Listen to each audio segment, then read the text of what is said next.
last video, we talked about the best recommended sleeping position if you're currently bothered with the shoulder and knee pain. In this video, I will teach you 2 critical tips. By critical, it means that you really need to focus and give importance to this, because if not, there is a high probability that you won't get better. This is regardless if you're currently having your physical therapy sessions or not, or if you're trying to get rid of the pain on your own at home. Stay with me until the very end, because the last critical tip for knee pain, it is very important even if you already had surgery or joint replacement. Hi, this is again Doc Sherry, Doctor of Physical Therapy, teaching you practical health tips and home exercise programs that you can surely benefit from.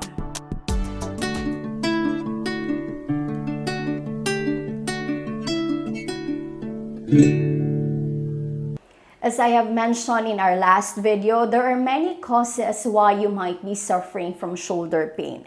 However, regardless of the cause, the tips that you will learn today, it is going to help you. One critical tip for shoulder pain is never ignore bad posture. Do you know that the muscles in your neck, your upper back, and your shoulder joint, they are actually connected? And every time you slouch, you tend to strain the muscles in this area. And over time, these muscles weaken, making them more susceptible to tears. Rotator cuff tear is one condition that affects the shoulder joint. And this is actually triggered by repetitive overhead motion. Every time you slouch, you also predispose yourself to impingement syndrome. Impingement of the tendon, the one that connects the muscles to your bone. Because when you slouch, you actually narrow the space within your acromyoclavicular joint and your glenohumeral joint. This causes pain. Actually, being mindful with your posture, if you're currently suffering with shoulder pain, gives you the benefits that extends far beyond just shoulder health. Because especially for those of you who are over 40 years old, not correcting slouch posture can give you problems in the shoulder, but it can also cause osteoarthritis of the cervical spine, known as cervical spondylosis, or much worse, it can even lead to cervical disc herniation. Guarded movements. If you're currently suffering from shoulder pain, I empathize with you, and I believe that some of you may be confused if it is really advisable for you to move your shoulder joint, and to what extent. Are you allowed to lift heavy objects? Well, the answer for that is guarded movement. And I have a principle to teach you. We respect pain, but continue moving. Some of the patients that I see, especially those diagnosed with frozen shoulder, really are reluctant in moving their shoulder joint because it is already painful on its own. But let me remind you that apart from post-surgery, apart from a diagnosis of broken bone or fracture, and apart from dislocation, if you are already cleared by your ortho surgeon, it is really not advisable for you to stay immobile, because over time, this can create stiffness and it will be very hard for you to move your shoulder.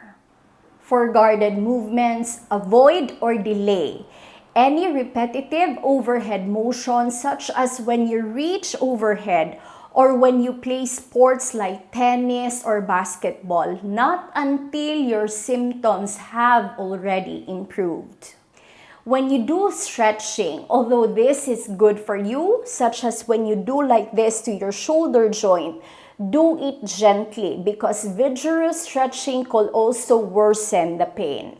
Before we continue about the 2 very important critical tips for knee pain, at this point, I would like to ask a tiny favor from you, because looking at our analytics, I have seen that a lot of you who have watched my videos are not yet subscribed to this channel. And I want to lower that percentage. So if you find any of these videos helpful, even one video from our channel helpful, I would like to ask a small favor from you to please click the subscribe and the like button below, because it will really help this channel to be presented to other people, to help them as well. Thank you very much. For knee pain, strike a balance between rest and movement. Move too much to the point of exhaustion, you will feel pain in your knee joint. But move too little as well, over time, it can worsen the pain. The key in knee pain is to do everything in moderation. And this is especially true if the cause of knee pain is due to knee osteoarthritis. In the morning, when you encounter stiffness, simple exercises in the knee, it can already improve your symptoms. For guarded movements for the knee joint, avoid jumping, running, jogging until your symptoms have already improved. Avoid deep squats, although squats is a good exercise for knee conditions because it tends to stabilize the quadriceps, the biggest muscle in your anterior thigh that can stabilize and strengthen your knee joint. Deep squats is to be avoided because it can worsen your pain. You might also experience pain when going up and down the stairs. So I will teach you the proper way to do that. We have a code for that. You can screenshot this so that you won't forget it. Also share it with your friends because this one is relatively important because it tends to improve your balance and stability, preventing falls. So with knee pain, we have a code: good leg goes to heaven, bad leg goes to hell. So if, for example, if the pain is in your left knee, what you're going to do is take a step first using your right foot and your left hand holding the handrails. Do this step by step. This will ensure your safety.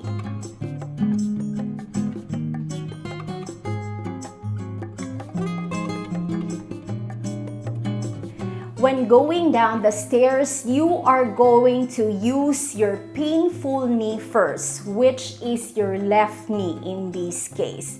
Then do it again step by step. This is important especially for our seniors who are currently suffering from knee pain.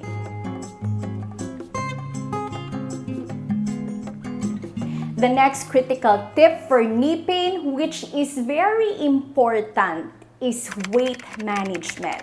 I can't stress this enough because even my patients who have total knee replacement, once they gain weight, they will feel pain again on the operated knee or on the non-affected side. So this is something very important that you need to consider. If you want to avoid knee surgery or if you want to save money, I will be honest with you that getting in track with your weight, this can be a big trajectory in promoting knee healing and decreasing the pain in your knee. Here are lesser known facts about knee pain and excess body weight.